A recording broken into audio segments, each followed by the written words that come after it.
धीरज धर्म मित्र अरु नारी, आपद काल परखिए चारी। हम कितने धैर्यवान हैं, हम कितने धर्मनिष्ठ हैं, हम कितना मैत्री भाव यानी मित्रों के प्रति, अपने समाज के प्रति अपने कर्तव्य को निभा पाते हैं और सहधर्मिणी या सहधर्मी कितना सहयोगी है, इसकी जो परीक्षा है वो आपातकाल में होती है। इस समय आपातकाल है, हमारी इन चीज़ों की परीक्षा की घड़ी है। अक्सर आपातकाल होते ही जिनके पास धैर्य नहीं है, जिन्हें मित्रों पर विश्वास नहीं है, वो अफरा तफरी के शिकार हो जाते हैं। वही हो रहा है इस समय। अफरा तफरी का आलम यह है कि मुसीबत इतनी बड़ी नहीं थी जितनी हमने उसको बना लिया है। रोग जो भी नया आया है वो ऐसा ही आया है कि जान लेकर के ही जाएगा। लेकिन कुछ समय बाद हम इतने अपनी प्रतिरोधक शक्ति बढ़ा चुके होते हैं, और हम तो क्या, ये जैसे जैसे आप मारने के उपाय ढूंढते हैं, कीटनाशक मजबूत से मजबूत बनाते हैं, उतने ही मच्छर अगली बार और मजबूत होकर के आते हैं। पेस्टिसाइड आप इस्तेमाल करते हैं तो बैक्टीरियाज और मजबूत हो जाते हैं। तो हमेशा से रही है परिस्थिति। लेकिन अफरा तफरी कोई इलाज नहीं है। जैसे ही इस समय ये कोरोना का संकट गहराता जा रहा है, तो उतना ही हमारी परीक्षा की घड़ी ये बता रही है कि हम कितनी मजबूती के साथ इसको पार कर सकते हैं। आश्चर्य हो रहा है कि कोई जीवन औषधियों का स्टोरेज करने लगे हैं, कुछ लोग रेमडेसिविर जैसी जो वैक्सीन्स हैं, दवाइयाँ हैं, उनकी ब्लैक करने लगे हैं, नकली दवाइयाँ बनाने लगे हैं, फर्जी तौर पे बेड्स को आरक्षित किया जाने लगा है, ऑक्सीजन सिलेंडर्स इकट्ठा करके हम सोच रहे हैं कि हमारी आपातकाल में काम आएगा, इसको रख लो। यानी जो समय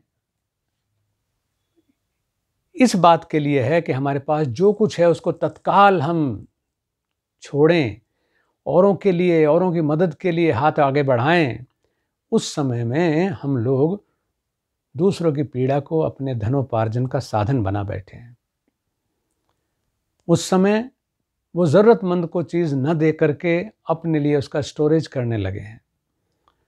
उस समय नकली दवाइयाँ दे करके अपना धंधा चलाने में लग गए हैं।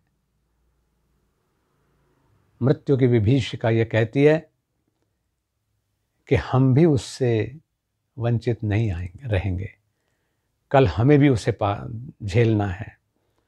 तो इसलिए किसके लिए इकट्ठा कर रहे हैं? मैं तो बल्कि ये सोचता हूँ कि जो व्यक्ति ऐसे कार्य कर रहे हैं उनको तो अपना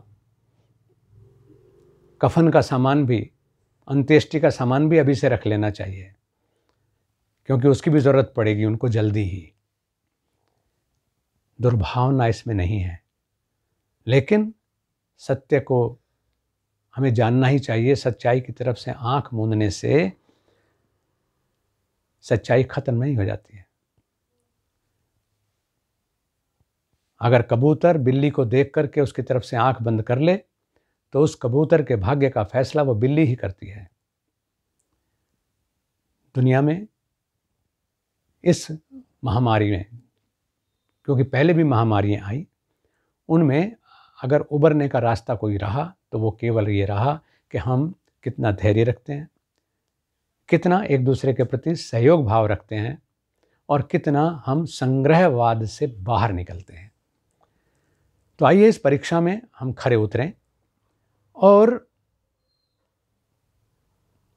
जितने रूप बदल करके समस्याएं हमारे सामने आ रही हैं, विषमताएं आ रही हैं, कांटे चारों तरफ बिखरे पड़े हैं।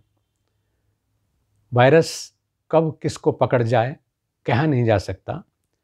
हम उसको लड़ाई लड़के मार नहीं पा रहे हैं।